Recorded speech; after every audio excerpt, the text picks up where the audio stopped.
I am now having to mentally prepare myself. One, because I ended up leaving the window open and I do not feel like having to go ahead and close it, so you will hear cars outside.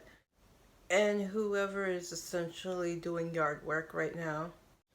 But also, I am actually being the chaotic being I am, and I'm about to respectfully open up Pandora's box, which is probably another reason as to why I'm currently hitting General Lemmings right now. If you do not know me, I am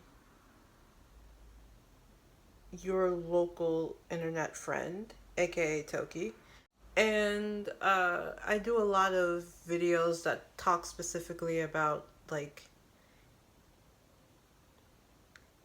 healing in more of the spiritual, mental, emotional standpoint, not necessarily physical, although there are definitely videos in which I talk about that specifically.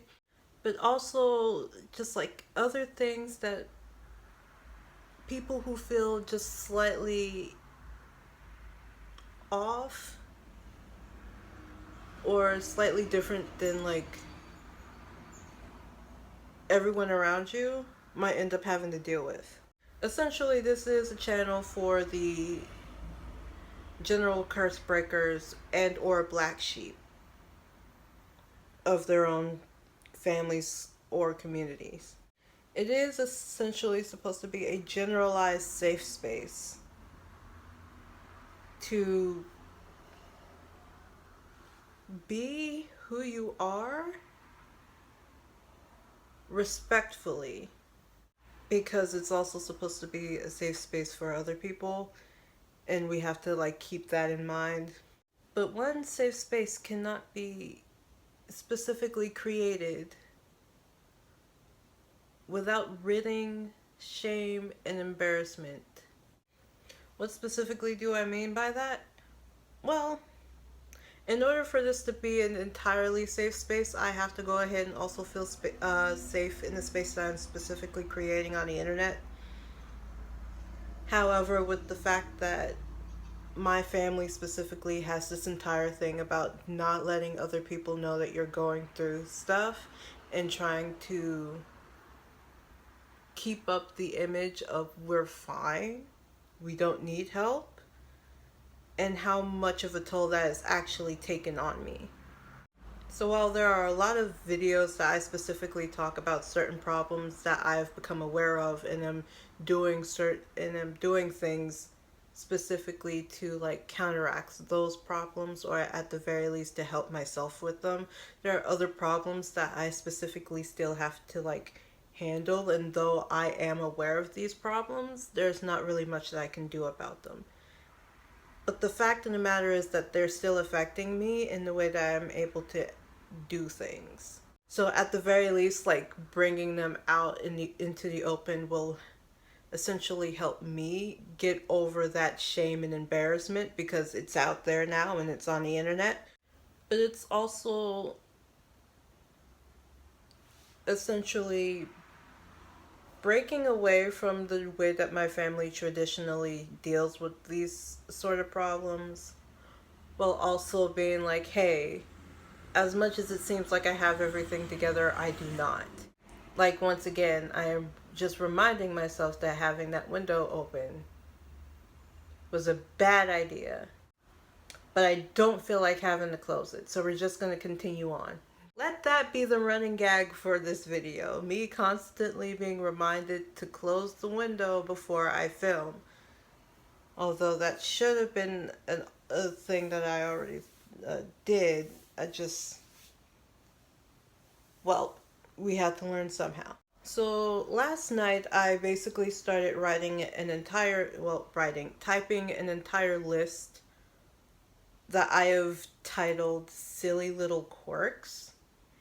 And that is also to help like rid the shame and embarrassment of a lot of these, while also giving it like a generalized fun title that I can create a decent thumbnail with. So without further ado, In no particular order outside of whenever they popped up into my head. Here's the list. I think I should start off first of all with with the multitude of undiagnosed health issues that I may or may not have.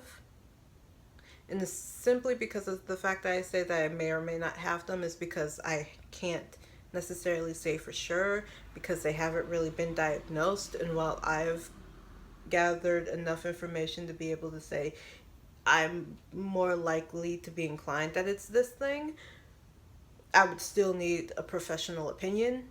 And with that comes a lot of other issues. One, the audio processing issue that I have to deal with constantly, which is the thing that is keeping me from actually being able to understand other languages on a more conversational basis. Because I can read and write both Korean and Japanese very well. Apart from kanji, but that's a whole nother different problem as is. But like listening comprehension and being able to speak it properly, that's a no. Either you're gonna have to constantly repeat it, or I'm gonna have to ask you to speak slower. Because it takes my brain a while to actually get the thing. The problem is this affects how I process things audibly in English too, which is my native language. And if we're gonna go ahead and get on to that, the English regression that I'm currently having to deal with. Because of the fact that a lot of the thoughts that I've had were either thoughts that I weren't even aware of, or just thoughts that stayed in my head and I didn't speak them out, I am having to constantly deal with things like losing words, forgetting words that actually exist, not being able to properly read. I literally decided to do a word search yesterday and it was way more stressful than it needed to have been, simply because having to look for the actual words in a bunch of other letters, it's supposed to be relaxing, but my brain just finds it to be more stressful than it actually needs to be. When it comes to anger specifically, or being moved to anger, I have a very short fuse. And I also have a very short social battery. And that's mainly because of how tired I truly am from essentially acting as if everything has been fine this entire time, but not being aware of the fact that I was only acting as if everything was fine the entire time, and not like... Again, it's awareness of the fact that there is a problem, but the fact that I also might just be the problem. Not in a bad way, but just in a keep this in mind way.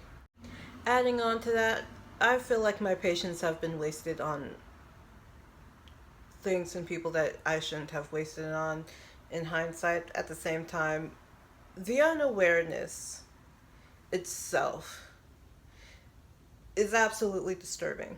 There are two separate ways of how a person can classify multitasking.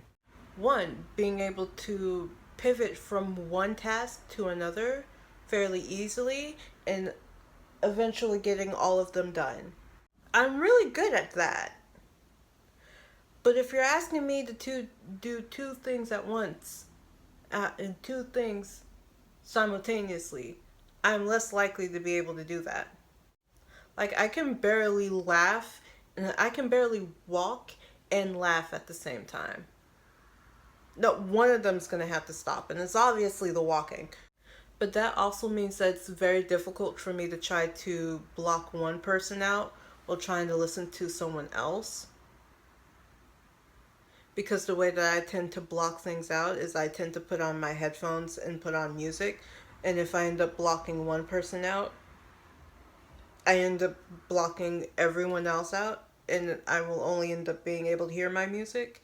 And again, that might just be another one of those brain is wired differently, undiagnosed mental health issue type things, but again, nothing has been handled in that matter. I think a lot, and I think one of my main problems now is that not all of it stays in my head. To be fair, though, there's not a lot of space up here. For the longest time, I've never actually felt like I've been quite at home. Like, even when we ended up moving back up north from being down in Georgia, and we essentially moved back to a space that's supposed to be familiar to me. It was familiar. It was comfortable because of the fact that it was familiar, but it wasn't comfortable. But it was only comfortable because of the fact that it was familiar. I didn't necessarily feel at home. And I'm honestly gonna like go out on a limb here and say I will never truly feel at home, because home is not necessarily a place for me, but it's just like being surrounded by a certain type of people for me. I understand exactly how bad this is, but I also can't help but to go ahead and think about it, because other people tend to bring it to my attention way more often than they probably should, because it's not like I'm not thinking about it. I'm just trying to ignore the fact that I'm thinking about it most of the time. And that thing in question is I constantly have to deal with feeling like I fell behind in life when I compare my life to others. The thing in particular that brings me to this thought is I am like freshly 24, and I still don't have my own like identification card yet. I had one when I was 16, but because of a bunch of different issues that essentially piled up on each other, I wasn't able to renew it, so it ended up expiring. And the last one that I specifically put on this list is because of the fact that I have such a sensitivity to rejection and failure and making mistakes, partially because of the way that I was brought up, partially because of the way my mind is wired. I'm less likely to tell a person how I feel about them. Now, the main reason as to why I wanted to go ahead and do a video like this, outside of the fact that, once again, it is essentially opening up Pandora's box and showing you that there are things that I don't necessarily talk about that still affect me, is also to break the whole stigma of I am a content creator. I am a content creator, therefore my life must seem perfect, which it is not. One of the things that I've figured out about myself is that I am a high masking person, which means even if I'm going through a whole bunch of stuff, which I've clearly stated in this video, you would never know because it never shows. And while that itself created a lot more problems when I was younger, me being aware of it now allows me to go ahead and like say things out loud and make it more fit the logical way my brain works, when it's just like no one's gonna know unless you tell them. I don't know. There's also this entire conversation about like without trust, what is love? And like, how essentially do you plan on building trust in that manner? And I think being open and honest about a lot of the problems that I've specifically been having to deal with, not necessarily for a pity party, but at least to go ahead and like explain why I might like seem out of it or be mentally tired. Similar to, I guess, the last video, I will not be doing my normal outro. This video is already as long as it needs to be because I've finished it. Yeah, and that's all I needed to say in this video. Of course, I'm your local internet friend, aka Toki, and this is Toki saying Toki out.